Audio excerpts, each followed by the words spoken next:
Bonsoir, bonjour, bon après-midi, ça dépend de l'heure à laquelle vous allez nous suivre pour notre émission Parcours des couples chrétiens. Et cette émission que nous avons commencée il y a près de 3 semaines, et ça c'est la 3e émission que nous aurons à recevoir parmi nous, toujours le même couple, puisqu'il nous a été donné une seule mission, d'aller et de faire de toutes les nations les disciples de Christ. Nous n'avons pas oublié de le dire, cette émission a pour objectif d'éduquer, d'élever et de préparer les couples qui veulent devenir meilleurs et les couples qui veulent devenir les couples chrétiens. Ils doivent suivre l'exemple de ce couple ici, pastoral, que nous aurons à faire l'honneur de recevoir pour ce soir, pour leur 3e numéro de parcours de couple chrétien.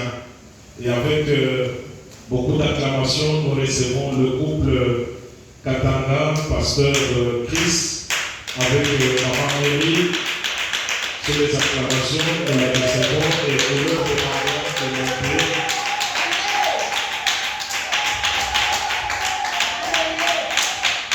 Pasteur, bonsoir maman, merci ici, bonsoir. Bien, non, soyez debout. Prenez votre micro, maman. Que Dieu vous bénisse. Nous sommes très contents encore de vous recevoir cet après-midi pour le 3e numéro, puisque nous avons senti qu'il y a toujours des choses qui ne font que couler pour votre couple. Et nous avons reçu plusieurs témoignages, ça a édifié plusieurs personnes et nous sommes encouragés pour tous ceux-là qui nous suivent de loin, qui nous suivent de près, de suivre l'exemple de ce couple ici, qui est le couple pastoral. Il n'a pas commencé à être le couple pastoral.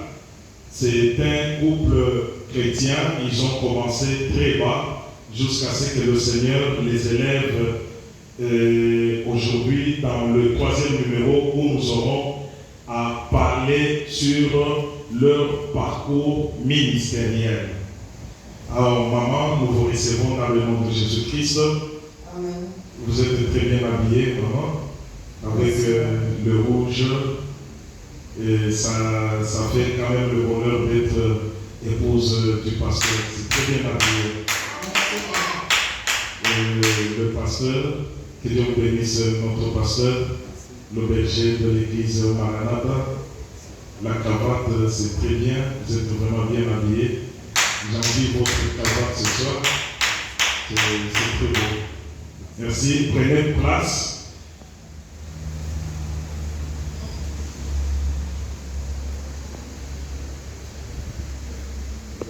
Nous bénissons tous ceux-là qui sont venus ce soir pour soutenir le couple Katanga.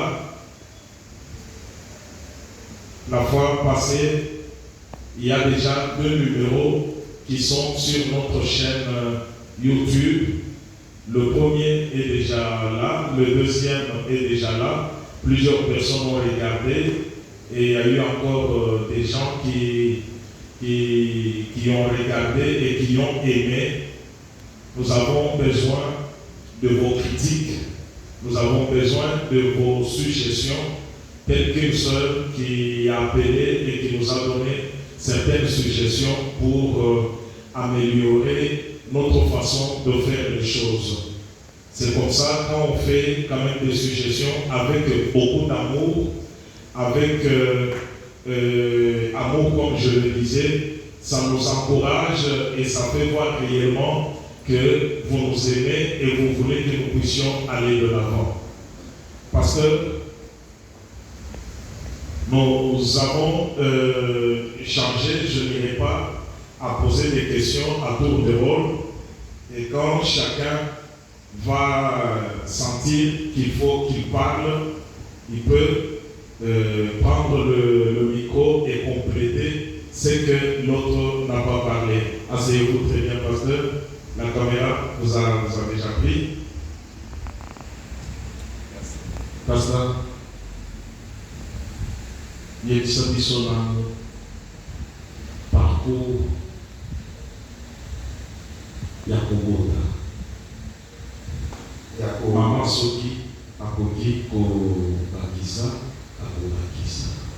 Oyo ezaki parcours na bino ndenge okotaki maboko na libala et puis obandi déjà kobota, mais qu'est-ce qu'il y a eu? Il y a eu des difficultés, est-ce qu'il y a eu des problèmes? Comment j'aimerais d'ailleurs que maman puisse commencer, ou soit ça dépend de vous, celui-là qui veut commencer, il commence, mais je sais qu'il y aura à parler. Détendez-vous, il y a quelqu'un qui sera béni par ce que vous aurez à parler pour le moment. Prenez tout le temps, n'oubliez rien. Le Saint-Esprit va aider que tout ce que vous allez sortir par votre bouche, que ça puisse aider une personne qui est entrée dans le mariage, qui a eu des difficultés, et le Seigneur pourra aussi le visiter comme il vous a visité. À vous la parole, pasteur. Merci beaucoup, papa journaliste, pour la parole. Là, c'est mon makasi, il y a na troisième volet na biso. Il y a parcours, il y a un couple pastoral. Alors, tokutangani na bitumba makasi pona makambo ya kobota. Tozoki vraiment bitumba makasi pona makambo ya kobota. Mais na makambo ya kobota tangu ekomaki totiaki yango nyonso na maboko ya Nzambe. Totiaki yango na maboko ya Nzambe mpona kozwa mwana ya liboso, mwana na biso ya liboso tokutanaki na bitumba. Bitumba oyo tokutanaki nango totikaki yango nyonso na maboko ya Nzambe. Tosengaki Nzambe lelo Nzambe asunga biso, apesa biso mwana. Mais naza koyeba eloko nyonso soki tozosala yango tozotika Nzambe en première position na makambo nyonso Nzambe atikaka biso te. Nayebi te mama soki aza pe na likambo mosusu ya koloba akoloba parce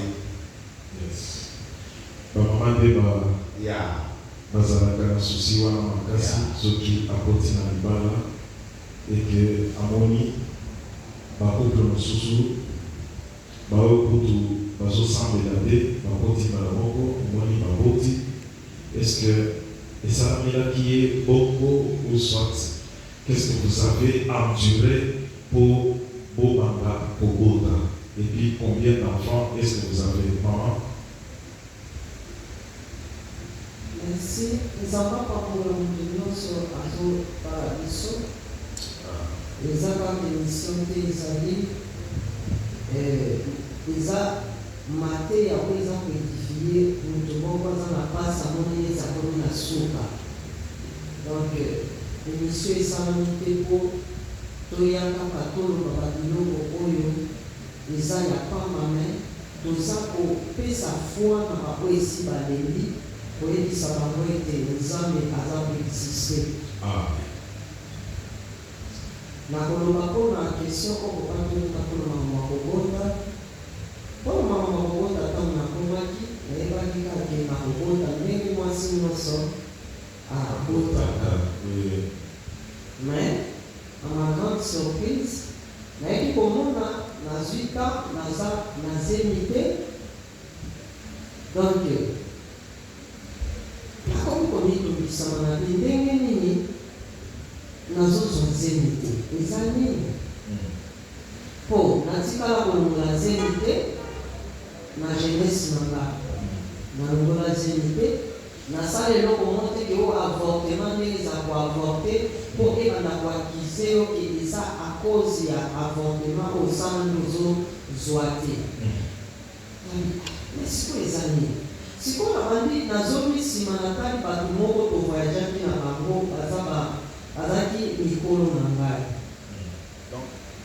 bato oyo asalaki voyage na bango koloba na bango kongo ti okoma awa bapesi bakonseyaki balobelaki makambo moke non soki banda bomwana na yo ozwana nozemi te olongola na nozemi te cela veut dire atokoti na ndako ya libala okobota te nde conseil bapesaki na nzela bon ntango nazotambola bayebisaki eloko wana so nakolongola eloko oyo ya nalingana nazala mpe alese ntango nazosala eloko merci papa bayebisaki nga bazalaki mikolo na nga me basungaki nga makasi ezalaki neti baange nzambe atilenga na nzela ya voyage mpo nanu na voyage ate depi na botama mais ezalaki neti baange moko surtout moko azalaki mokolo komoni wilson nayebanaki leka na nzela babandi kotuna nga bakestion babi eske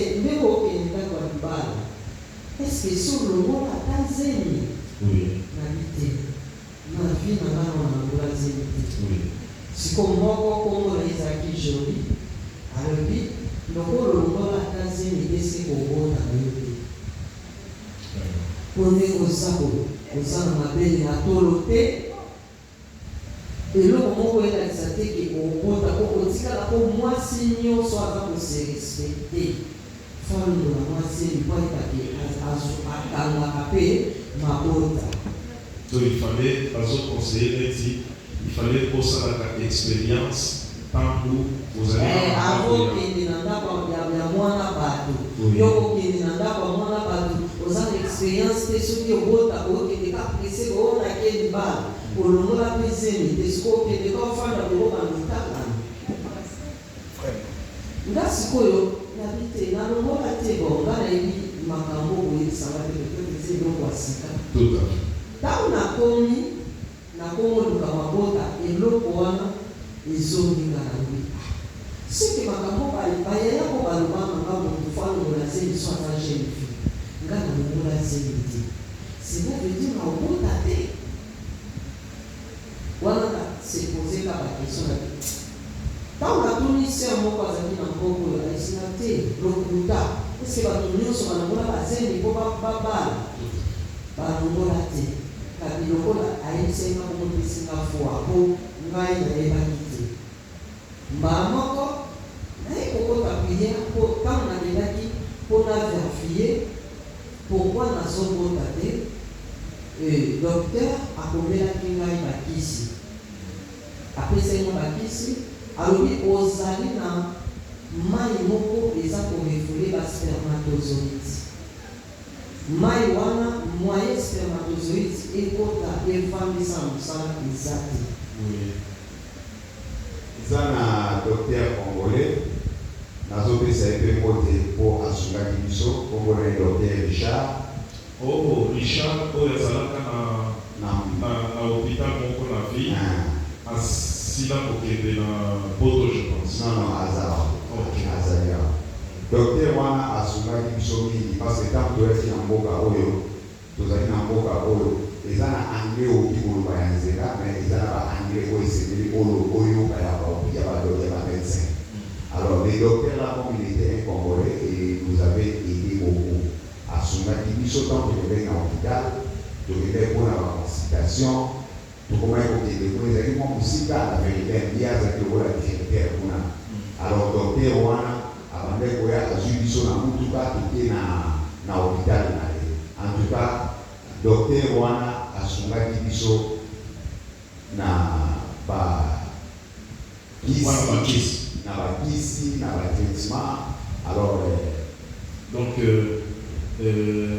c'était à partir de la marquise de maman Bandi Kobota. Maman continuait. Bon, ndenge nazolobela naoloba neti nazoteya. Oui. Docteur wana alobi nanga oza nanga ezokefule baspermatozoïde. Là, c'était déjà un handicap. Où il va détester que aux handicap, moko, mon handicap, ils ont une erreur à Kobo, à Biloko Moko, où ils ont salarié, ils ont dit que maman continue. Quand le docteur a dit Singapour, même si le docteur m'a dit, docteur, là, il y a un corps médical. Oui. Mon soki a un problème. Sauf qu'il n'y a pas de docteur, il faut le vérité, il faut le corps médical. Il faut le vérité pour traiter au bien. Dans le mot la zénité. Donc, il y a des la zénité pour l'eau. Mais ce qu'on a, il y a des gens qui sont opposés. Pour ceux qui nous suivent, maman aussi a terminé en médecine. Elle est aussi du corps médical, malgré qu'elle n'avait pas encore travaillé au Congo. À CBC classe, elle était aussi du corps médical. Continuez, maman. Maman, on a dit, maman, elle a posé la vie. Elle s'est dit, nazo épaté. Nazo comprendre que on a pas d'échographie. Quand elle s'est dit, et pour la spiritualité. La vie non, nous sommes spirituels. Mais aux zonga, tokendaka prière moko na zambana, mon général Bosco Aza, un frère n'a pas mon général. Wana, quand frère n'a pas on a grandi. Un serviteur de Dieu. N'avait mon général, n'avait mon général pour y aller au Takotana na zamba. Pour la cola, na niveau il y a prière. Na zaki osambe na zama na pasteur de mokindi, yo moko kutana na zamba ezali la kisaka bo. Tokotaka prière moko na ye na baninga na mosusu tozaki bana basi mibale bana mibale bazaki pe on dirait tozaki deux garçons, deux filles. Son apostolité 3 garçons. Tozo sa prière. Mamoko na prière azamba to panzanaka. Po oye na sujet ya vie na yo. To sambe la lokola na intercession te. Oya ke ya zole la nzambe za na butu mbule zo bete la bino moi osomola te tokenda na 3 jours. Tolobi toko somola te toko liate tokyo lekisa kuna nzamba moni la biso na nzamba. Tant tokendaka ye akendaki esika na ye akutanaki na profete moko kaka na nzamba wana mpo bato na bato bayaka kosambela esika wana. Profete anayebisaki ye boye alobi ndenge oza awa oza na bandeko ya basi mpo na sijo koteli ayebisi makambo akotelaki priere ayebisi mpe bandeko ya basi fo basambela makasi eza na lwa moko oyo etelema mpo na makambo ya kobota.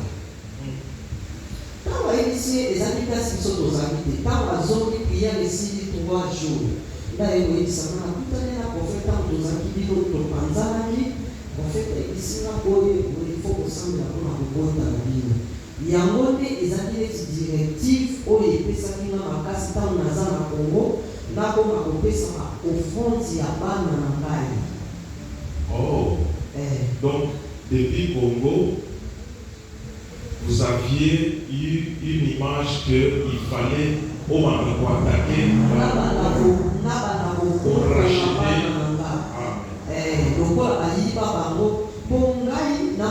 Puisque Dieu avait révélé. Exode des Oloba. Moi, c'est comme ça, moi, ça se passe. Amen. Si vous m'entendez, wana mutamu naza awande na bande kutana na Exode. Mais tant naza na Congo naza ki ko arracher na bité naza ko arracher kaka na verset au Exode. Naze combattre. Mabele na ngeza fantaisie te na tolo. Soki balobi tozopambola pasteur po papa na ngaza pasteur na kotia offrande na nga na tina oyo ya bana na nga po dîme na nga azali kopesa papa na nga po aza père spirituel na nga aza biologique aza père spirituel na dîme na kopesa ya sambeleli na pamboleli nga na makambo ya bana na ye oyo ya bana na nga papa nazali kopambola mpe bana na ngai fond wana azaki na caisse wana bato kuto bazaki na famille na nga bazaki otuna bana mo baza bio ozotela offrande la petite sœur na ngai nde na bandi opesa bango otela mpe bana na nga mais grand frère na biso moko ya famille azalaki koloba pasteur dada azalaki koloba oyebi oyo mari azosala te aigle. Pour ne pas vous couper, pour ceux-là qui nous suivent, Makambu Oyo, Maman Azali Koloba, c'est très très important. Donc c'est une offrande qu'on appelle sacrifice. Oui. C'est-à-dire, Azali Kosala, sacrifice, il met ça sur l'autel pour racheter ma botte à naïe. Donc, même quand les sorciers viendront pour voler ces enfants-là, ils vont trouver que l'offrande est déjà là. Le sacrifice est déjà là. Amen. Et à ce moment-là, on n'a pas le temps d'arracher ces enfants. Ça, c'est un enseignement très fort dans la parole de Dieu. Maman, continuez, vous étiez un mec. Maman, quand on appelle ça encore offrande, la manière on peut ça un sentiment. Les années à partir de la directive. On a soin qui n'a pas de fona boto la bana na batiko boto la bango pa na boto la bango na enfance na fana na mapi ta na ye na komi awa bazolo banake ozana bana te na zaki luté yango pona yiki nzamba tika na nyumba mutute tango docteur ayisi ngamo na ni docteur ayisi sur place docteur na se combattre Oui. et konga ozolo bango peut-être cause la famille na bino ni nazoma sama bota hiyo kutakani kama siki ezaki foi des aki ko sabako ezaki na oma ni docteur mais foi. Donc pour la docteur pour aller après ça que déjà kombo ya ekoma ayebisaki na yamba bato ebele ya plana. Oui, pasteur. Non, on a docteur azalaki susu na bondima te docteur azalaki susu na bondima te. Ok. Donc, il y a un peu ce qui est au monde déjà il y a un combat. Docteur a dit que non, n'est pas de la maman, alors on a parce que la zone on a maï on a katiwana maï on a déjà refusé bah super mais non à pour recevoir. Tout à fait. Alors docteur a reçu la bonne avant maman aux autres syndicats et pas y maman parce que Nakagi déjà place en sous il fallait continuer place en sous et Mbappé si yo message wana et pas y a docteur puisque vous n'êtes pas serviteur de Dieu aujourd'hui makanisi bon là il y a pour compléter moi si ami balé ou soit il y a pour qui peut protéger l'imanda ou vendre la maman mais au bout de l'imanda ou bien c'était quoi non quand Mbappé 5 message wana na essayer docteur non de proposer ensemble Mbappé ça va pas les ensemble. Gloire au Seigneur. Acclamons le roi de roi. Ça c'est bon ça. Maman, vous pouvez continuer. Ça c'est très profond. Yeah, vraiment. Papa pe azalaki mutu moko aza te bamibali oyo bazalaka nde namona bato mosusu baosala batémoignage bazofinga basi oza ndenge nini oza kaka kotola nga batémoignage mais ye azaki na eloko wana te atikala koloba na ata ye kuta aza koyebisa makelele ndenge nini ozobota te ye aza koyebisa no ngai nabali yo nabalaki bana ngai nde nazomona alejaki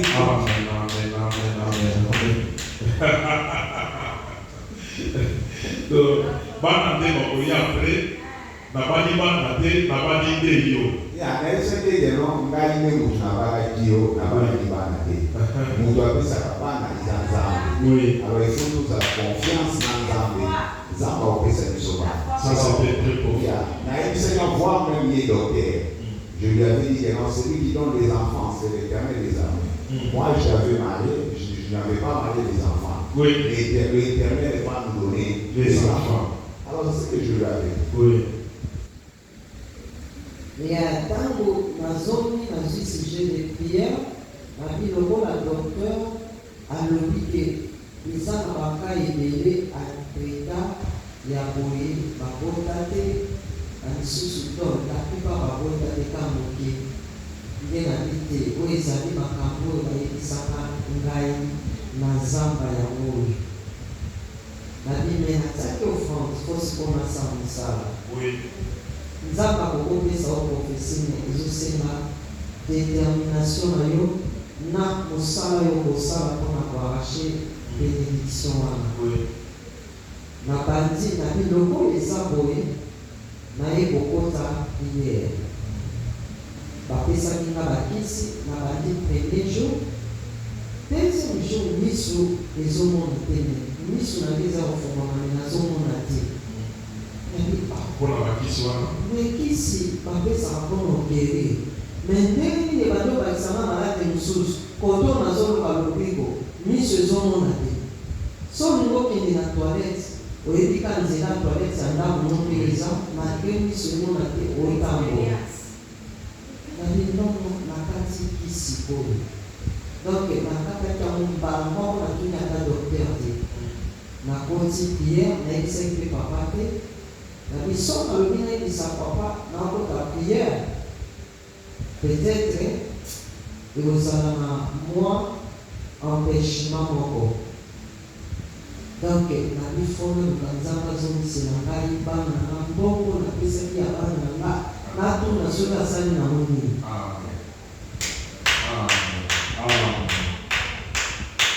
Après nazaki nazozela papa ti akolala soki alaki kolia makasi po mboka oyo bato balalaka mpenza po mboka bavayaka fort. Tout à fait. Soki alali donc soki alali wana napali kaka na se. Nabi Seigneur mokolo oyo nakotelema na sawa eza mokolo korepondre ngai.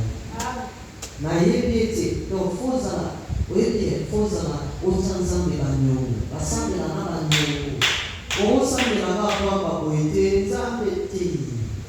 Nabi nzambe na kotelema ti bambokondi ya bana na nga soki obimeli nga bana na boye te me mbongo na nga zongisela bakona yeba te obimeli nga bana. Oui. Namoni ata mbongo na ngai oyo otikala na nyongo ya moto te na mbongo na bana ozwi nde nabande kosala priere wana nazosala priere namelaka kisi te nabi jour na ngai ya vendredi jour na ngai ya rendez-vous plutôt eza jour boye Seigneur nalingi ntango nazokende ezala bapesanga résultat ya malamu. Soki résultat ya malamu eza te kumbie mbongo na ngai. Mais nasali priere jour ya rendez-vous ekoki tokende na papa. Tant tozokende na papa na nzela naye komona nazotala na nzela namona basheke na bazeli nabi koma nabi Seigneur sokopesa sheke zeni namela te nga mwana na yo to sheka bato asali eloko te naosilikela ye ayebi ntina naosilika te naosilika siko ngai mwana na yo loki kosala différence ya bato oyo balingaka yo ngai yeyo nalingaka yo siko sheka yebi ata yo te azotamba na zeli o peut-être akoki obwaka ne mwana sowa nabi Seigneur namoni malamu opesaka oyo bongise mpona basheke opesaka yango malamu nakasana ba tozokende tokomi boye aye kopesaka mai mela mai na meli mai ekografi ntango nakoti donc mai etongaki makasi na mashine evande eza te nake nabimisi mai ndako nasesolaki apres ntango nazongi docteur abandi kosala kambo asalaki ntan ebele ka mashine wana nde batianga azosala na maneti mpo abanda kolata mingi maneti ace azosala nde docteur azoninganinga lokabi papa soki esili nakende obimisa eza fulu naokoka te ntango osambo naoka mpasi donc mpona ekographie baloba moto asumba te masuba soki ekangamanginga mpona bimisa ye aza kaka mashine wana nsambe wana oyo ekambi neti aza na confusion neti aza na confusion te abengi papa papa yakana nasoyeba te nazomona eloko moko ezolingana na kati ya mai wana. Docteur atunaki ngai alobi papa ese mama amelaki bakisi ngamisi docteur atunga mama amelaka bakisi ngamile opesaki bakisi wana kwasa asana likwamela mama ya atiki bakisi ayebisi bino te. Mama ntango atikaki bakisi ayebisa yo te atiki yango par la foi alandi na sepasi bandeko tya ye aveuglement. Oui. Atunga docteur atungi ngai eske mama bandeko mela bakisi na mpelo te docteur Richard opesaki yango kwamela effectivement amelaki yango nzoka mama amelaki bakisi wana. Vraiment. Ya sikoyo abandi oloba nazomona eloko moko ezolingana lelo elapeka mai wana kaka to ezali mpona mona mai ezali kaka mai moko wana ezali me eloko ezolingana na kati zela nano abandi sokuceka lelo wana aza na kati aza na kati eza mwana kaka lobi mwana na masupe ekangaki nga na bosani na nga nakomi na esengo oza paster atuni siko papa ozaka paster. Alléluia. Atuni ekestion alekuta papa azali paster nazomona miracle moko oyo ezaka makambo moko eza spirituel oza paster. biloko akoye namonaka mosalamaka na bato basambela eske oza paster atuni ngai je naza paster wana Richard azotuna wana docteur Richard azotuna nga na ese docteur naza frère Christ nasambela nanga nde nasambela nazali ni paster ni diacre ni évangéliste abibe eloko nazomona na kati ya libungolo nazomona ata mwana moko ya mayele epuis nazomona azali vraiment istunoti nalobi docteur makambo yozoba mwana abipasa abi frère Christ yoza frère yoza pasteur. Question ok. Nani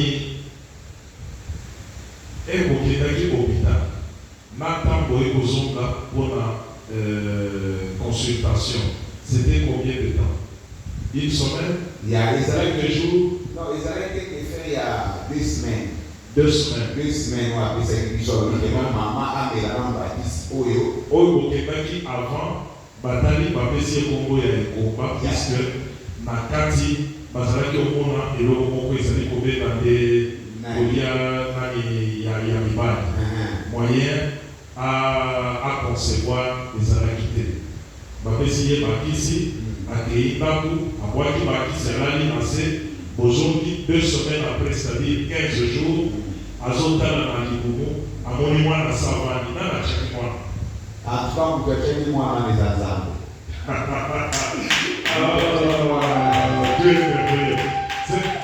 Je demande cette question-là, c'est puisque la plupart des miracles que Dieu donne, ça se passe toujours Nathan Oyo ou espérer que moi la coquille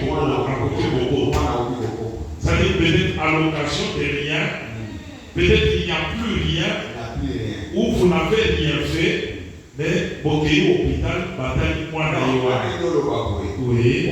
Moi si tango aza komela atama mutu tango moi ça komela antibiotique pour ba kiso alors personne de antibiotique et ça je peux concevoir parce que antibiotique là d'abord c'est makasi siko yebi sanga mwana wana autaki wapi yango la baso na so kandi ya mwana wana ruplete no na limite ko sala kuzoba makambo azambe parce que esika yo unda oyebite esika yo unda oyebite na lingalate asala kuzoba po mwasi tango azobela antibiotique jamais akoki koconcevoir parce que antibiotique ezali baproduit moko makasi so yebisana na baperiode wana ya 2 semaines bibi ya 15 jours azalaki kala antibiotique na nzoto ifilo ata na ndenge akoyeke no abwakaki yango antibiotique evandaka na nzoto akoki même pendant 1 mois po etravaille na nzoto akoki alors sikoyebisa ngai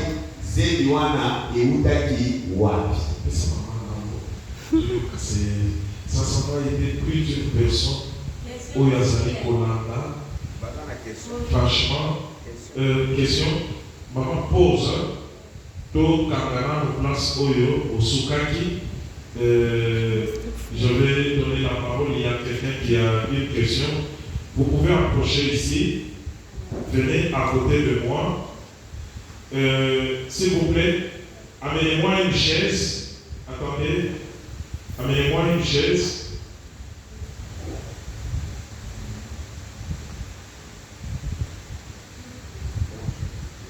Et il va passer, attendez maman, qu'on me donne d'abord la chaise. Mettez cette chaise ici. Non, bien, mets la chaise ici.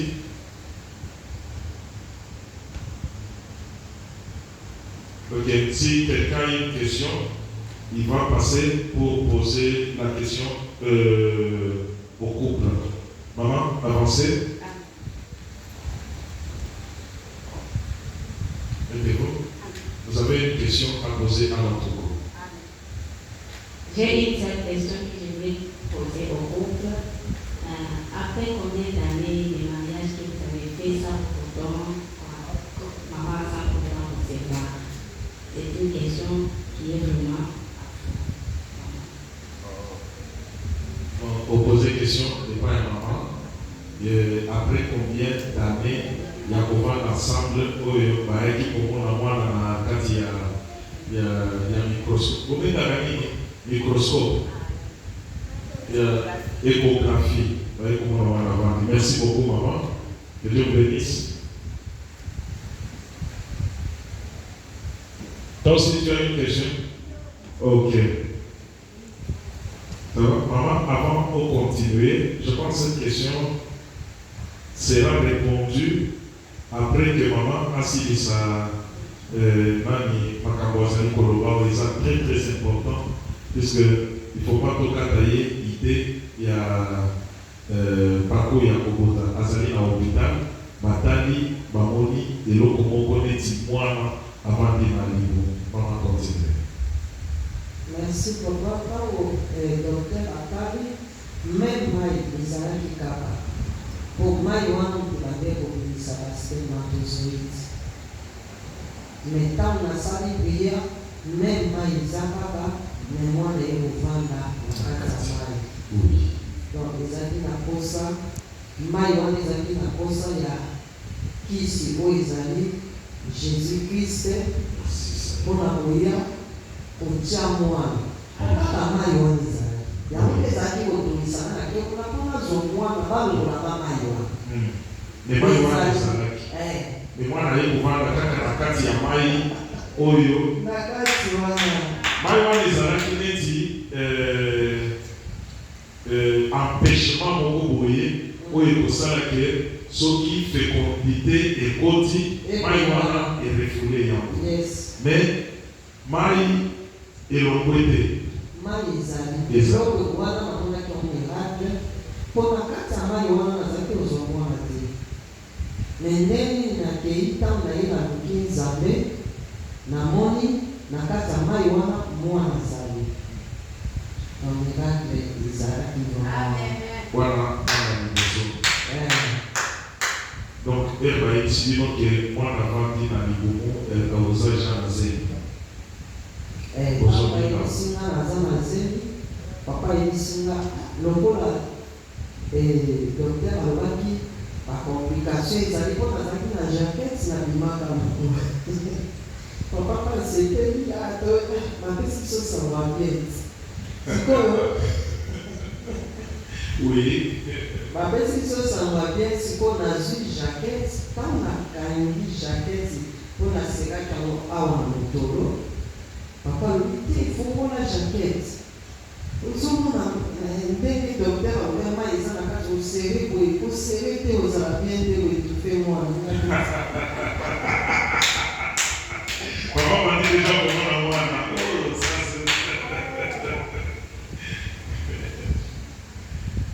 alors nyonso wana esalamaki après combien d'années?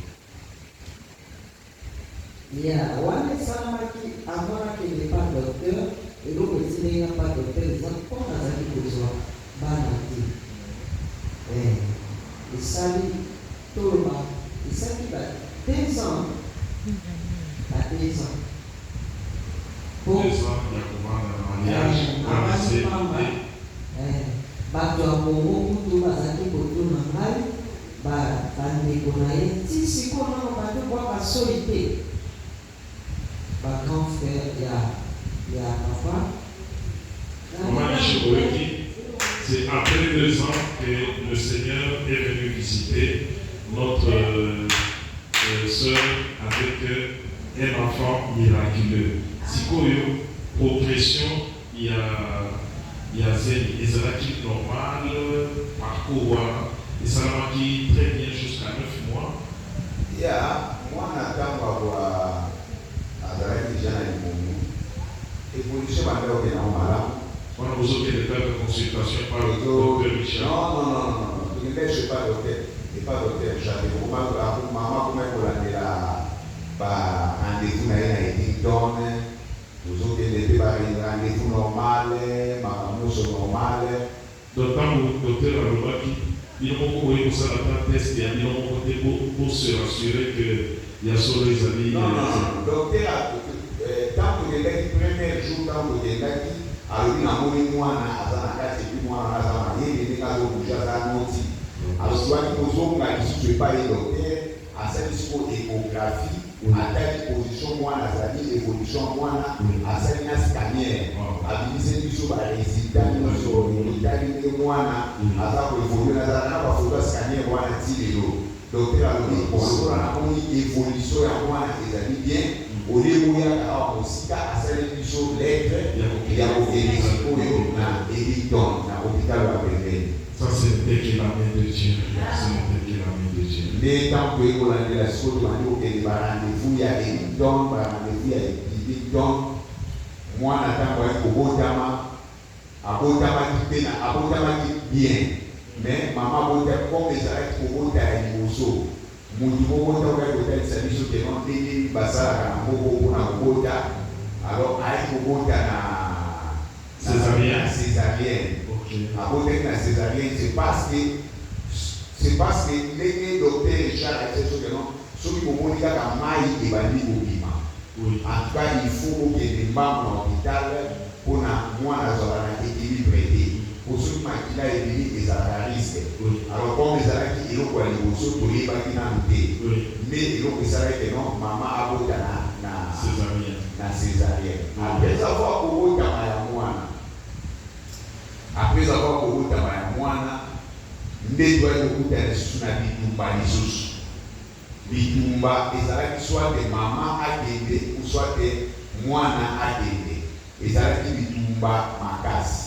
Les arrêts qui bitumba Makas. Moi, je suis bébé. Donc, tout à l'heure, je suis bitumba Makasi, na kokotama ya mwana wana. Tango akotami bitumba oto tout à l'heure nango. Les arrêts, c'est parce que maman a pris cette hôtel de la famille na bango. Tout à fait. A pris cette hôtel wana. Donc, a pris cette yango. On dit tant que qui au point ici hôtel moko, il faut qu'on remplace un hôtel moussous. Hôtel où maman remplace qui est hôtel de Jésus-Christ. Mais maman il faut remplacer. Ah, famille sur la télé baloni. Yo, ils sont de Chalouan à famille de lui non. Moudon aussi par moi na niveau d'abord. Yo au point ici hôtel wana na sur quoi avec maman. Donc il ne faut pas que maman s'arrête qui n'en ils avaient qui loi établie dans la famille que moi ça vaut d'aller. Bah tiens qui loi wana moi ça au d'aller. Alors maman tellement aïe ba qui déjà est au wana aïe qui soit côté là quand on va bondir. Na ba offrande na ba sacrifice ba chose de grâce sur le coup la maman est au point sa loi wana. Alors ba le coup la loi ici loi. Alors comment il faut faire ça maman? Bah il faut obéir sa maman psychose terminale. Donc maman a commencé le coup là na niveau ma. Tango sa mwana. Azana bébé na maboko. Maman azoyeba lisusu te non mu oyo asimbi aza mwana. wana tozovanda na immeuble oyo bapesi ngai papa to na ngai kuna na 25e niveau. Oui. Mama azoyeba te lelo oyo asimbi aza mwana akoki kozwa ye abwaki ye wana nga na mosala akoki kozwa mwana abwaki azoyeba lisusu bato te azobima azotambola na bilamba sans bilamba Wana abovandi ata na moto te na ndako. tozalaki na nga na mama. Alors ezalaki bitumba moko ya makasi. Ebandaki ndenge nini pasteur? Bon, Il y a Kobela ou bien il y a Béni. Là, je pense maman peut parler. Maman Et puis, on peut ça, on peut micro. Et avant maman a été dans Bitumba Oyo et aux hommes après que assez après ici, hôtel, Oya famille. Maman, vous avez eu un enfant par miracle. Ça, nous appelons le miracle de Dieu. Je sais que ma bébé, Mao Bazali pour Talabiso, plusieurs personnes passent par ce même problème, cette même difficulté. Oyo, Ozwaki, par le Kodaki Nanimal, 2 ans, Misusu, Makoki Kozala, Basali par 5 ans, Basali par 7 ans, 8 ans, Misusu 10 ans. Qu'est-ce que tu peux leur donner comme conseil?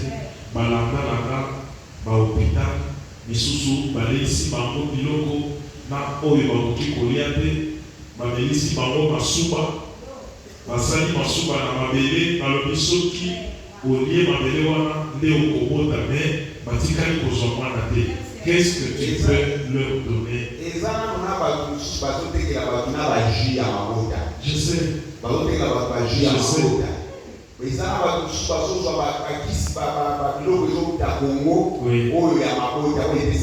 que maman va penser qu'il est biloko wana te oyo euti Congo?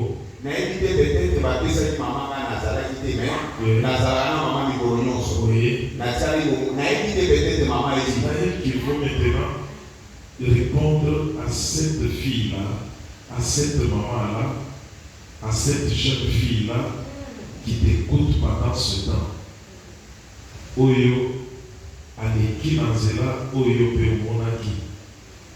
Est-ce que okoki koconseiller amela bakisi akende kotala baféticheur ou soit akende kaka hôpital? Qu'est-ce que tu peux lui donner comme conseil? Merci papa. Comme conseil, motu oyo azana malade mpona moto aza malade so balobi eza opération asambeli atuni volonté ya Nzambe so Nzambe apermettre akoki koopere ye mpo azwa mabota po nyonso tosala na volonté ya Nzambe. Motu oyo aza na maladie spirituelle neti ndenge nga azalaki koluka bana ezalaki spirituelle asambela Nzambe na biso ata oyo eza physique boye tolukaka ngo na prière. Bible ezoloba toute capacité vient de Dieu. Avosala eloko nyonso eza spirituel eza physique capacité nyonso euta na prière. Obi Nzambe ngai naye epai na yo osambeli Nzambe akozala mpe po ngai so natali surtout Exode epesaka foi makasi. Exode ezoloba mwasi ekomba aza te. Cela veut dire basi ekomba bazalaka te. ezalaka manœuvre ya diable. Donc yo kende kaka na losango ozala mpe na foi sala mpe baacte ya foi. Acte ya foi eza osombi bilamba ya babebe. Soki oza na makasi te na priere okoki kokonsulte basali na Nzambe baoyo Nzambe apesa bango mpo moto apesaka oyo aza nango. Neti ndabo soki moto aza na posa ya mabota abengi ngai nasambeli mpo na ye akozwa mabota. Gloire au Seigneur. Amen, amen, amen. Ça, c'est très important. Motu oyo aleki nanzela ya difficulté à Koboda et que le Seigneur l'appelle pour le servir au ministère, à la parole, à la délivrance Batouana, Zambasa et Yakamamo, grâce, il y a au Sambela, Nabatu Oyo, Bazali, la difficulté à Kobota. Et cette grâce-là fera que le Seigneur puisse aussi te visiter. Tu es à Durban, tu es en dehors de Durban, tu es en Europe, tu es au Congo. Si tu passes par les moments difficiles dans ton mariage, tu as besoin des enfants, prends notre numéro, s'il se trouve dans notre chaîne, tu appelles, je vais vous mettre en contact avec Maman Mary et les servantes du Seigneur. Pour les cas difficiles, nous allons vous mettre en contact avec elle. Elle va prier sur vous, elle va vous donner certaines recommandations de la part du Seigneur. Et le Dieu là qui l'avait visité, il va vous visiter également. Que Dieu vous bénisse là où vous êtes. Pasteur, vous avez dit quoi? Non, et là on a une aloba, c'est maman Batumi Montuna, malade de Komakine. Oui. Vous êtes pour répondre les malades. Et dans pour ça qui est une question, il y a qu'au conseiller dans moto yazala qui n'a problème. Oui, il y a qui ko sala pour ajouter ma moto. Alors la difficulté maintenant revient parce que il y a difficulté avec papa. Olobi maman agent qui est rapporté de bitumba eye kozongela ye sikoyo bitumba wana ezalaki ya bato oyo basiliki mbeka azwi mwana baye kozongela ye c'était comment? Ya ntango toza mpana nzambe bitumba esilaka mpe ntango mwana yesu akabisaka mpe bitumba ezali chaque jour yango ozomona toza kaka na foi ata bitumba eye toyebi ete bible elobi bakosala bino bitumba kasi baotika biloko na bino te. Bitumba eyaki ndenge papa alobi ntango naboti nayebi te nini elekaki mpo ebomaki nabota normal mpo naokaki deja mpasa kobota nde mwasi ayoka mpasa kobota nakomi mpenza koyoka nazopushi kutu na bandai kopushi ntango nazopushi naye komona baindie moko bazalaki wana bazalaki badokter babi te bendaka mpe makomo wana mata likolo nabi mwana naoka kopushi siko napenda eso mpe mamwana komata nabi te benda mpe nafotokata yo baolekisanaka basi fo bakata po angle ya maloma mpenza mosola na baninga nde yaki kokata wana ntango bakati ngai nzoka ntango bazalaki kokata bazalaki na anesthésie mwasi abotaka mpe soki azobota baotia anesthésie non bazwi batinga anesthésie ondire batiaki na général ekotanga na Congo batikaka deja général ya anesthésie na appendicite nasala 3 jours na nakokaka te so ntango na ye awa ebongaki lisusu mpe babakisa anesthésie mpo anesthésie ememaka motu ekoki mpe kobonga surtout général bazala biso te me bango bapesi yango ntango naboti nazoyiba makambo ezoleka te bango bakati ngai bazwana mwana batya pembeni batindikaka ti pembeni ya mbeto nayebaka te nasali soki combien de jour na ngai na ngai nayebaka te na hôpital ka ndenge esamelaki nga na Congo 3 jours naye kosutuka siko nazolinga nasutuka makasi eza te naokaka mwana azolela eloko bandolinga na telema eza kolela ya mwana nazoyoka nazoforce nafongola miso na iselo asalisanga nini ekomi ngai nazoyeba te eza nini nzambe ayosala ngai grâce ntango nafungoli miso namoni mwana na ngai mwana sikoyo soki abotami baniololaka ye sikoyo moto akoniolola azalaki te akangani akomi makasi wana visite ezalaki te visite ezalaki te na hôpital papa baka wana ntango nabotaki nayebi te elekaki natali ka asaki na nga pembeni nabi papa ake wana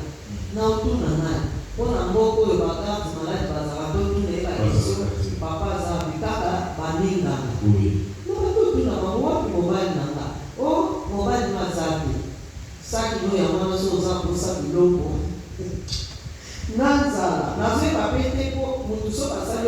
formation pour zéro ça la gaz pour Olia. Ozo et Manote.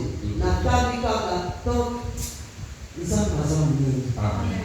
Nous t'avons expliqué le bazar. Nathalie Kassa, Nanza, Nazolenga. Tellement la Tchaka va biscuit, n'a pas déjà la Kati, n'a pas pour Kamuke, n'a Zuka va biscuit, on a dit pour bien haut. Non, la docteur a dit, il y a aussi bien des. Il y a beaucoup de gens, et bon, c'est là. On s'est là pour faire fouiller sur le syndicat solidaire de la Colia. Vous comprenez sur la Salakita? Nous présentons papa. Oui.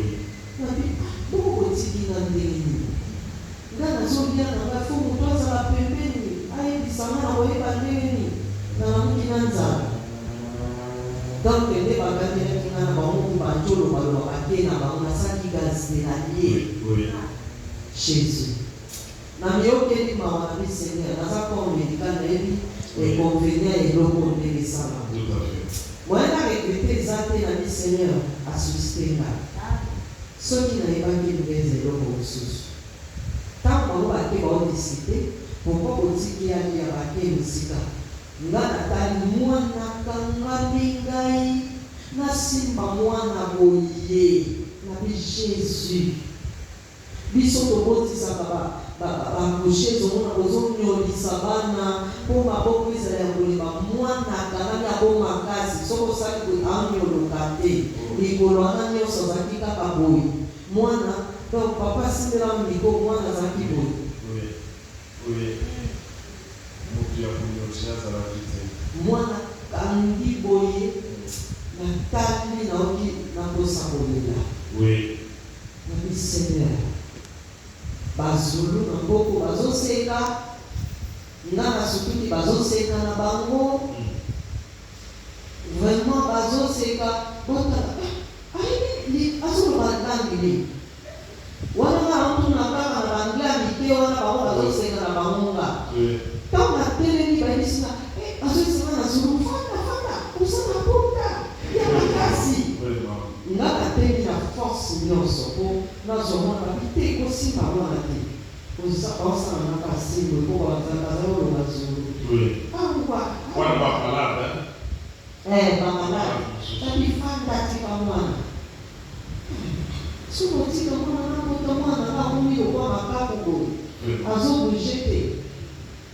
de douleur, il y a maman. Dans autres cas, douleur, malgré la examen, on a ministre la personne. Pour essayer de voir à ce moment, la personne qui a la porte, il n'est pas là de réduire dans la terre. Na suka mwana na personne, la zone gagne, la zone qui peut m'amener, moi, là qui m'a payé. Oui, Seigneur, son maman a casa aqui. Oui. Morena me desate, foi na minha solução. Che mwana na bandi bulukana benta mwana na zo kokobela ete. Nzobeta kama ke na boye ko forcer makasi na bino malongo sakaka malembe chaque jour. Oui. Kama na ningise mwana nyoloki mwana chaki manzaka botamaki na manzaka mwana ambiance azoki kama zaki ondena muta otala zaki ngana ndani ama mizoki sina mwana na ngana zoki boye yaki boleka esika wanapanga eko zoki. Il y aura un numéro, nous allons vous présenter les enfants. Dans l'autre numéro, les enfants du couple, vous aurez à les voir un jour, avant qu'on termine tous les numéros de notre parcours.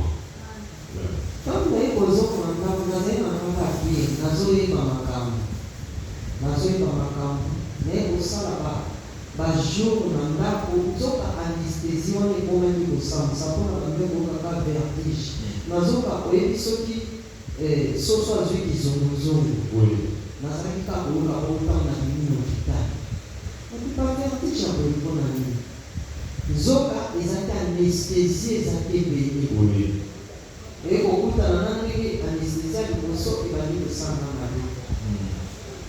Nazoka kizunguzungu après kizunguzungu wana nakokobosana. Oui. So nafandi boye Au moins avant du temps et belé na bosa. Comment on pas son qui n'a pas question là il va m'envoyer qui s'en va dire. Oui. Non, au moins les semaines non plus pas question va les dire aux répondre tout le monde a ce que on dit. Un mot c'est anesthésie. Anesthésie. Un mot à choper dans la peau. Au moins il y a solo on a pratiqué le bola avec des années de masoloté. Donc ezaki lokola ozana mutu na ndako me makanisi ezali awa te. Donc po solola na ye il faut mpe yayeba mata ata mpona biloko ya kolia olandi biloko ya kolia otie biloko ya kolia boye omona moto ateli ake azwi eloko mosusu oki ozala keno aza na mwana na maboko boye azwi mwana alekose na mesa aza na mwana na maboko boye omona akitisi mwana na se me mwana bebe akalisi na se donc topasaki na bitumba moko ezalaki vraiment makasi me eumelaki vraiment te parce tobandaki kobondela nzambe voire même nga nakoki kozala aymosu na ete mosala na kokende na bandaki kobenga nazonga na ndako na kotala ndenge situation eza ndenge parce que mosala na ngai na ndako ezalaki mwa mosika te alors donc namonaki no makambo ekomaki ndenge wana nalobaki notokena kibelwa na kibelwa bate baconsulté bamoni eloko moko te toye kobenga paster esika tomande kosambela quelque part paster wana olike no maladi ya boye ezosenga kokende babangaka bon nakotanga kombo na ye parce que ezali na caméra alobi biloko ya boye ifo okende epai ya nganga maladi ya boye ezosenga kokende epai ya banganga ngangani banganga kisi il y a ce qu'on appelle en français les féticheurs. Il faut aller chez les sangoma ou chez les féticheurs. Parce que le cas de ces maladies-ci, parce qu'il devait venir à la maison pour prier, il a prié, il n'avait pas pris, on n'avait pas pris les solutions. Maintenant, il nous a dit que non, dans ces cas comme ça, il faut aller chez les féticheurs. Un pasteur, il a l'église. Il y a un pasteur, il a l'église ici en Afrique ici. Et il continue à prêcher. Il continue toujours à prêcher. Il est un pasteur. Ça, c'est un sacrilège. Et pendant ce temps-là, vous étiez dans son église. Il y a ce temps-là, j'ai prié dans vous êtes comme sa brebis dans l'église. Aïe pour assembler là. Atali, quand il y a maladie, alors pour ce cas ici, il faut qu'il n'y ait pas un passage. Ça, c'était satanique. Oui, maman, je vois, maman, tu veux parler. Ça, c'est vraiment ça, c'est un sacrilège. Si ce type de pasteur nous suit, pendant ce temps ici où nous sommes en train de faire cette émission, vraiment, cher pasteur, sans vous manquer de respect, il faut déposer la Bible et retourner sur la chaise, que nous puissions vous enseigner comment il faut faire l'œuvre de Dieu. Vous ne pouvez jamais parler à l'église d'aller voir les sangoma. Il faut abandonner la Bible, retourner. Vous ne méritez pas de prêcher et de servir le Seigneur. Ça, c'est faire la honte au corps de Christ. Ça, c'est faire la honte au corps de Christ. Oui, maman. Étape pour les amis, vraiment, étape vraiment difficile pour n'a pasteur sous ma composant papa. Balobi biloko koyezalaka mosusu moto azwi mobali atriche fotolambela ye soso tomenano kolesa ye peut-être ekosila. Le problème de la maman ndenge azoloba na voix ya sefo noyaki témoignage bato fo bayoka nini oyo nzambe azali na bako na biso ya ibala. Donc omoni ntango mama aboti mama akendaki kovanda epai ya paster moko boye bazokana moko na ye te mpo basunga ye basunga mama ndenge bazalakoma abotami sika tusela asunga mama alors mama ntango avandi na ndako wana amoni makambo ebele ya spiritualité ya molili abimaki na ndako wana. Alors bamama wana sikoyo na eglise oyo tobanda okende balobi te non ndenge mama azobela boye ezolakisa ke non mama atakolaki kindumba na kindumbu atakolaki nde sikoyo baefe wana ezongeli ye ifo ya cibao ifo banandela ye soso alia soso wana soki ke non atakolaki kindumba akufa.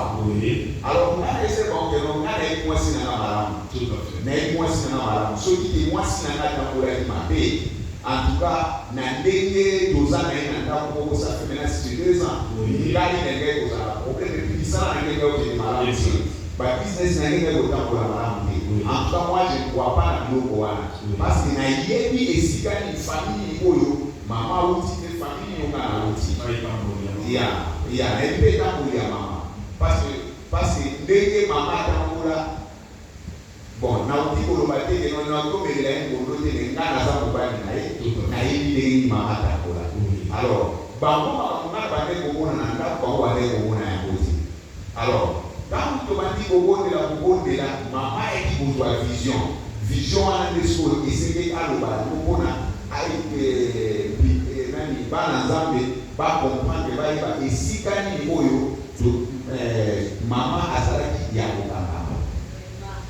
Vraiment, ça c'est un témoignage très très fort, un témoignage très fort, malgré que nous avons pris tout un numéro juste pour ce témoignage, c'est pour la gloire de Dieu et ça va aider une personne qui va suivre ce grand témoignage, comment maman a reçu l'enfant. Vous aurez à voir cet enfant-là, c'est lui qui a été bébé dans le ventre.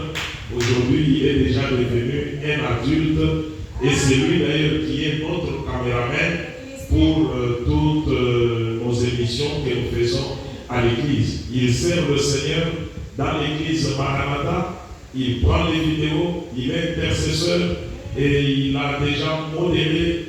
Vous aurez à voir les enfants de ce couple un jour où le Seigneur nous permettra que nous puissions les inviter pour leur poser des questions, puisque ça sera tout un numéro juste pour les enfants du pasteur Chris Katanga.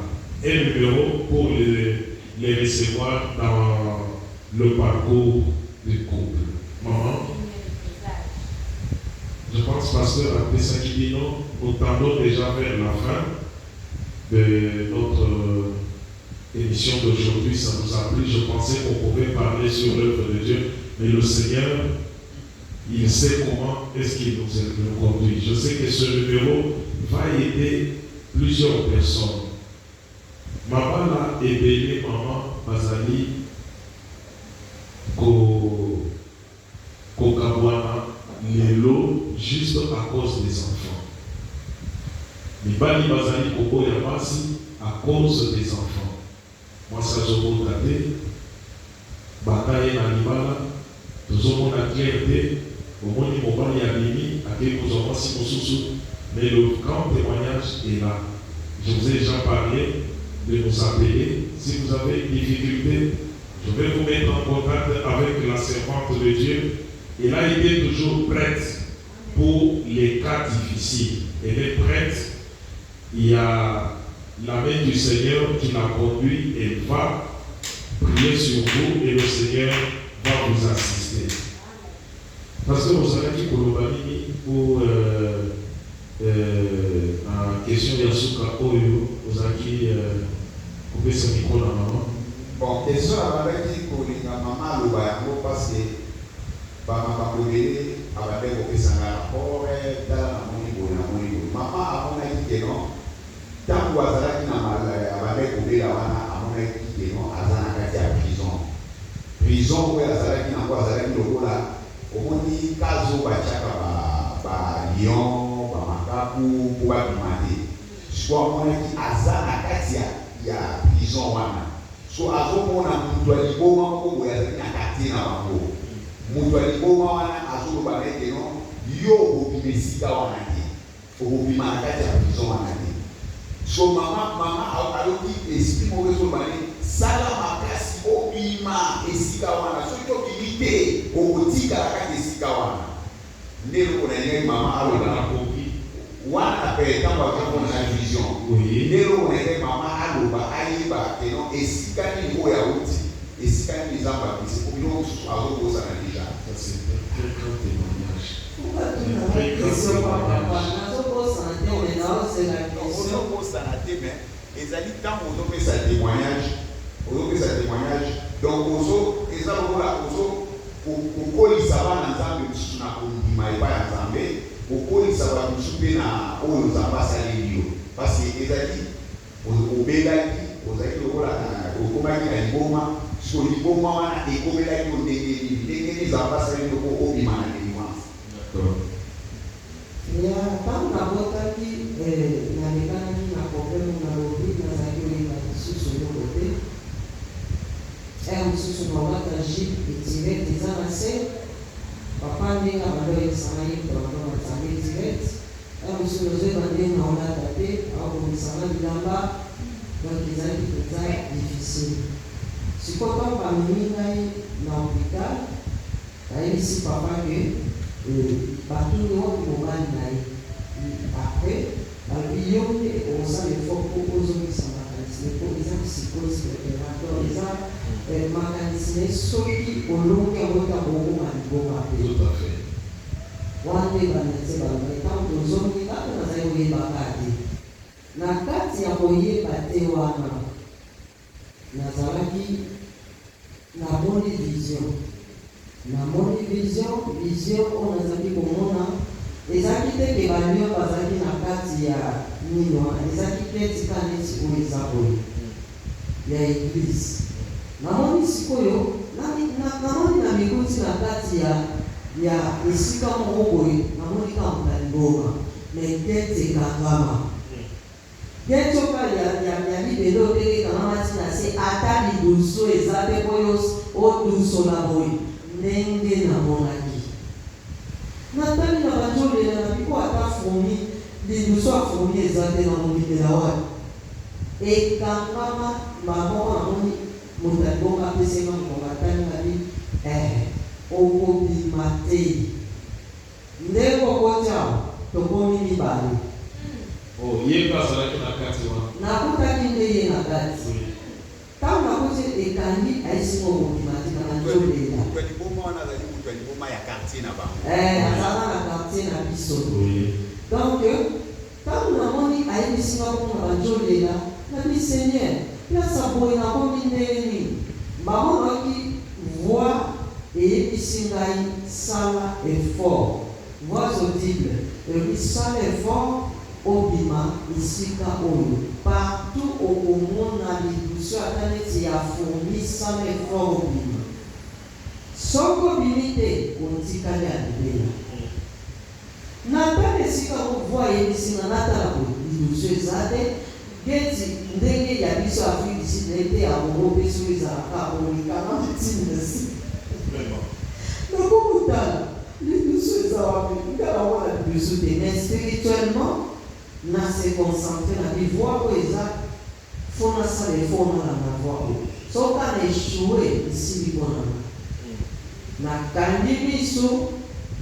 nabandi kosambela nabi papa bimisanga esiko pardon bimisangele sikoyo namuta liboma na kovanda nteni nazosala priere mbala moko namona kaka vana ebisinga ngunzama na ngunzamido na ndenge na bima ezala spirituellement donc natikala kokomprendre te na bimi ntango nazobima eza ntango papa azosola na ngai abisanga nini ozosala bo obetaka boye nde ntango makanisi ezokosananga boyekwani ozokoka yo ti mama aye kokomprendre ke mayele na nde ezongi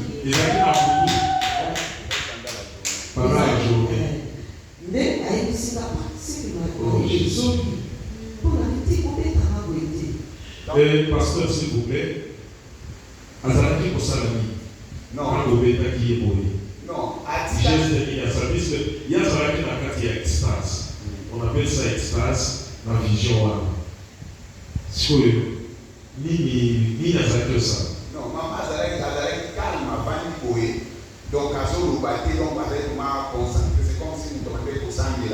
na kati ya motema. Donc attention na bango tant na bango toutes les questions à répondre il faut na bana obéir aux na bêtises pour m'organiser son temps. Oui. Ba ko tant na ko bêtises pour na bêtises ah ko so bêtises ka ko quoi pas. Mais na so yo ko ba ko so ba no ba na so yo ka ko bêtises na bêtises ma ka sa bia. So ça la wende et ça na ngai passe. Mais par là j'ai compris que non maman m'organiser zambe a délivré maman so dit normal. Oh Seigneur, merci. Merci Seigneur. Le temps de miracle n'est pas encore passé, oui, pasteur. Mais la étape, nous sommes pas en train de papa, ni maman, ni famille, ni bosomuto, na iko ya iba kwa kwa sio no akaweza kufuko mwana banganga. Kaka pasteur, les familles ni famille ya mama, na tsala kusura na bamoje. Même et pas dans ma boue, bah il m'a quitté. Mutu kwa tsala ko ibadi. Tutika yango nyonso na maboko ya Nzambe, Nzambe toza na besoin na yo moko o intervenir na likambo oyo. Nini kondimani ozalaki na moko otikala na problème ya monene, eza problème ya monene azalaki nango mwana ya bato azobela na maboko na yo. Quelle foi tu avais que obeta libota na ete? Bon, tant qu'on a mon avis à vous que nous allons maman spirituel, on a bien la guerre on a la spirituel. Mais non, qui n'ont pas la maman ça. Pour cela, on va avec la famille. Solution que vous avez. Mais il est là pour aussi maman oui. Ezaki tango na okakini tipe mizo kendali. Oui. Na bendi papa na ici. Oui. Na bendi papa na ici moi ezako simba mosambe na yo kanezi pe menge kanezi na kufa. Voilà tango zobela. OK. Na okini tipe menge na simba na sambe na nga. Oui. Na ici zama kasi sambe na bona bako foi na yo ni sauver na bona na faible. Oui. Si asimbi ngai abandi kosambela mpona ngai. Oh, ça fait vraiment du bien, ça fait quelquefois ça donne de l'émotion, ça donne des fois de la joie de ce que le Seigneur a fait. Et quand nous regardons la manière dont notre sœur est en train de parler, ça fait mal. Mais nous voyons la solution que le Seigneur a donnée. Il reste toujours vainqueur. Jésus reste toujours vainqueur. Amen. Vraiment, pour ce qu'il a fait, je voudrais dire que rien n'est impossible à Dieu. Absolument rien.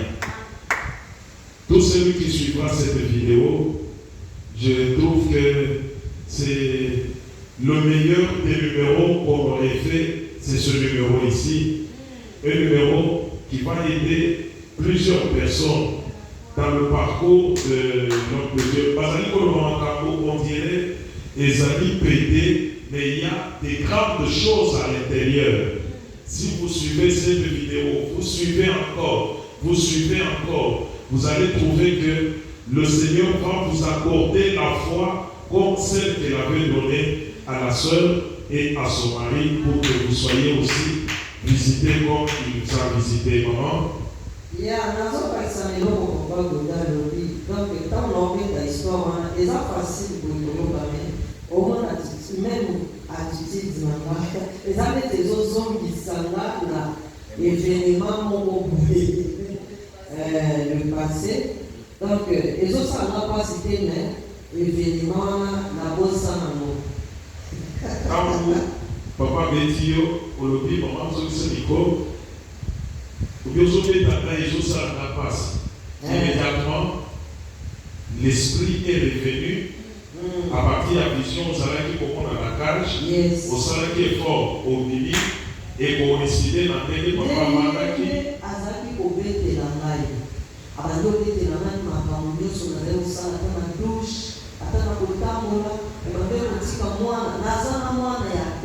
Tu nous reconnais bien. Jesus.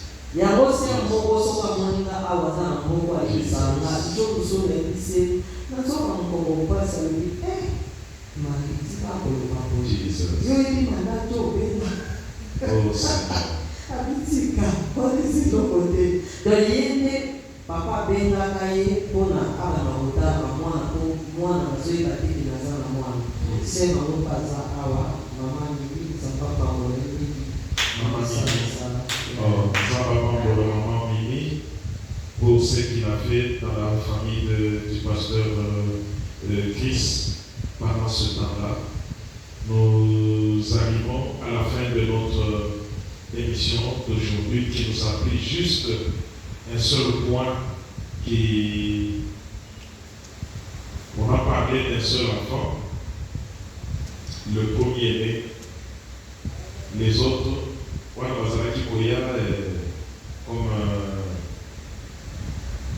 comme la pluie. Sans effort. Hein? Non. D'abord, nous avons tuyebaki na mpike no ndenge bakokola na mwana tuyebaki bino ndenge bakoteja na mwana eza makambo papa tuyebaki no ndenge bakoteja na mwana mama moko ekoloba na nous avons déjà fait combien de minutes? 21. What hour? 20, yeah, 1h21. Ok. Mama moko ekoloba keno mwana oya biso to à 1h30, je pense que nous allons terminer notre émission. wana mama sa komi malamu zoto mama komi malamu akomi pozomi na ndako ya rangi bolie bosololi obeti masolo bosali baje tout cela mama zoni normal ko doit bailler mais bailler sikoyo osimba so mwana Bébé ou ya botamaki bébé ya botamaki balobi na bébé keno bebaza na malade ya tuberculose. Oh yeah. Oh bebaza na malade ya tuberculose. Tuyebaki bino ndenge ya koprotéger mwana tuyebaki na mpike no mwana akolaka ndenge nini toyebi te bapara nyonso na kongo mpo nga makambo ebele tokolisi bano bakanga na ye nga na mama nalali na butu boye mwana bandaki kolela mwana bandaki kolela soka te eza na bakiso babanda kopesa mama ntango azali na zemi amelaka mpo mwana akolaka na kati malamu. Mwana ntango azomama azolela bakiso nyonso na mwana azolebele na kati biso toyebaki te mwana azolela biso tozomona koya mwana patana azolela maladi soit azolela soki nini nazwa mwana nakia na tolo omibengeyaki kozwa ngai nazomona lokola batie ngai ligolo na tolo nabwaka mwana nabwaka mwana wana na se ya kongi toyekokende na mwana hôpital balobio mwana respiration azopema ete babandi kopesa mwana bakisi ya tuberculose mama ekolala na butu azobondela wana ezali kaka na pesi exemple na mais mama ekolala na butu wana mwana azozwa bakisi ya tuberculose toyebi te mama moko ya kongoleza lobi te mwana wana aza na lukunga bokamata biloko botya ekoyi mama lobi te nga mwana nanga abotami na maladi wana te abotami na maladi wana te ndenge oya awa nde mama na kobanda okende kwa bakisi wana aye komona na message muntu moko aza koloba na epesa mama yomekanga kosekisa ya bitumba yango ezalaki ndenge kaka na ndeko limana nainakaki aza kopemaka akoka mopemi ya libanda esola nini azopema mwambango nani azosala kokwa nini ndasona kende na hôpital nayeba kokwa nakende na hôpital nzoka lokwa ye abotamaki prématuré azali ne na problème te bayebisi nga na hôpital mpo bahôpital ya amidi batatonaka ayebisi nga tozoleka toyebi te teko baokaloba verité tozoleka bameki tozomona eloko te mais topesaka bakisi soki bakobika nakiki soki bakobonga abongi bayebisi nga baomoka biloko bango nyonso bataopesana mwana bakisi batonga po ntango batiaki batonga na bango ebadovanda mpe mutaka na vene te mwana azoya kaka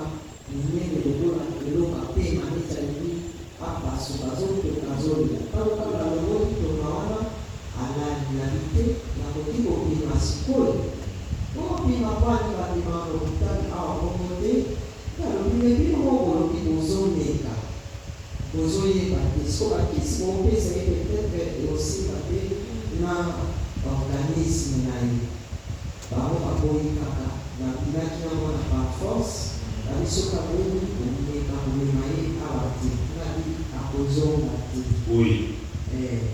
nazwi ye ntango na ye lisusu abandi neti bapema wana akende na kliniki oyo bazwaka bakliniki bana ya kilo nayebisika aza na tiber na famille na biso moto ya tiber aza te o te ozotia te mpena tiber eza te basangani bokotisaka mashine batalitali de mashine tiber eza te me bapesingaka bakisi biloko moko diaboli biloko ya tiber mwana bebe ameyakisi ya tiber ninga na tala nayebi te mwana bebe akomelakisa makasi bebe bakisi ya tiber eza bakoko papa mibimba ezalaki na molai nazwi so nazobalola biso nazomole moko ezosanga mpasi na motema mwana nazomela po aza na tiber te papa lobimeka na kopesi napesi toka liboso kambe nasalaki mpona ngai na kati nabenwana aza na tiber te napesi biso nazongi so na mandevu babi te zwa biso kisa tiber opesa ina ekolama na biseni abalingi otalisanga makambo oyo na mwana ekolama papa moko ya mokolo alisinga mwana aza na ngati te depuis quand nazwa assurance wana natunaka monga lelo moni nazwa biloko na bango nyonso bakangisa natie bango pembeni mwana avanda na ndako atikala ozwaki ye moko te oyo ya nini azwa te vaccin kutu ya bebe ya liboso azala nango te bapesa ye me ye moto na makasi koyeba bato bazwa bavaccin ya mwana wana yendaka makasi yo boye na boye aza makasi donc depuis kaka papa wana alobaki na mama yango kopesa so mwana bakisi te epi wana ti lelo tokata mpe makambo ya hopital wana nde nzambe asalelaki biso mwana akoli bien sans problème aza cameraman akoservir nzambe aza donc makilani eza makasi nzambe akokomba ye. Oui, nous sommes arrivés à la fin de notre émission de ce soir et nous allons, avant qu'il y ait une question, derrière il n'y a pas de questions. Tu as une question? Vous avez une question? Ok, papa, vous allez à Nyumba Suka pour la émission d'addition de ya niloba suka na koloba na pesi na nzambe merci na ngekaza kobatela ngota na ngai bazobatela bana nyonso banata niloba ya suka oyo na koloba ezali ke non il faut kosala confiance epai na nzambe amen eza na bato ebele baproblème ezokomela bango oli abenga nzambe akomi kobenga nde papa mwasi kopesa ngai akotaka te mama mwasi kopesa ngai akotaka te non mutu apesaka bana ezali mama oyo ozobenga te ezali bakoti te mutu apesaka bana eza nzambe buka mabolongo nao na senga nzambe oyo apesaka bana akopesa yo bana jabete ntango mama ne alakelaki mabe jabete azokelaki mama na ye te jabete azokelaki nde nzambe oyo atelaki ye alors yo mpe problème oza nango soki oza na problème ya kobota oza na problème oyo mokongo esazotuisa boye na boye eza malamu te zongela nzambe nzambe azali docteur par excellence mokanda na nzambe eza koloba na marke chapitre 16 eza koloba keno nzambe na kombo ya nzambe maladi nyonso efukamelaka ye maladi nyonso etosaka kombo ya nzambe maladi oyo oza nango belela kombo na nzambe nzambe akopesa yo solution ata eza maladi ya bandoki ateza maladi ya maboko ya bato nzambe nde apesaka solution parce que il est Jéhovah Rapha, il est Jéhovah Rapha, il est Jéhovah Nissi, il est Jéhovah El Shaddai. Donc azali oyo akopesa solution na problème nyonso kobenga moboti ya mwasi te kobenga moboti ya mobali te obanda koloba bango nakozongisela bino mwana bino kokopesina mwasi abotaka te nakosala boye te yaya soki ozosala eloko ya bongo cela veut dire tu n'as pas encore converti. Si tu es converti, tu crois aux abondira nzambe na bomoi sala nzambe wana confiance akopesa yo oyo ozali koluka. Oui, c'est sur cette belle analyse, c'est sur ce bon conseil que nous mettons fin, avant que maman, je pense que le pasteur a déjà tout parlé. Oui, c'est sur ce point ici, le conseil que l'homme de Dieu vient de donner à toutes les personnes qui sont dans les difficultés, dans cette même difficulté qu'ils ont reçue dans leur mariage, de regarder seulement le Seigneur Jésus-Christ. Il a tout accompli à la croix pour vous. Le même Dieu qui leur a donné des enfants, c'est le même Dieu qui est capable aussi de te visiter, puisque les enfants ne manquent pas dans la maison du Seigneur. Vous serez visités, et c'est sur ce point que nous mettons fin à notre émission d'aujourd'hui. Le rendez-vous est pris pour le samedi prochain à la même heure, à 20h, heure de l'Afrique du Sud, pour continuer avec notre émission, le parcours du couple pastoral Katanga. Merci beaucoup à toute l'assistance. Merci à notre caméraman qui est le fils aîné du pasteur, qui fait un bon travail. Toutes les images que vous voyez et qui passent sur notre YouTube, c'est l'œuvre de son fils. Vous allez le voir un jour quand nous aurons terminé avec eux. Nous allons recevoir tous ces enfants pour leur poser aussi des questions et savoir comment ils sont venus aussi dans le monde. Ils auront à nous répondre là-dessus. C'est là que nous allons nous tenir debout pour nous saluer. Que le Seigneur vous bénisse, maman, et au samedi prochain. Que Dieu vous bénisse. Que le Seigneur soit loué. Et nous vous disons merci. Lorsque vous aurez à regarder notre émission de ce soir, veuillez partager cette émission afin que plusieurs personnes puissent la suivre. Vous allez liker ou aimer et souscrivez aussi sur notre chaîne YouTube. Essayez d'y entrer. Il y a beaucoup de prédications qui sont là-dedans et cette émission va aider une personne là où vous êtes et la main du Seigneur vous accompagne avec le nom de Jésus-Christ. Soyez bénis. Bye bye.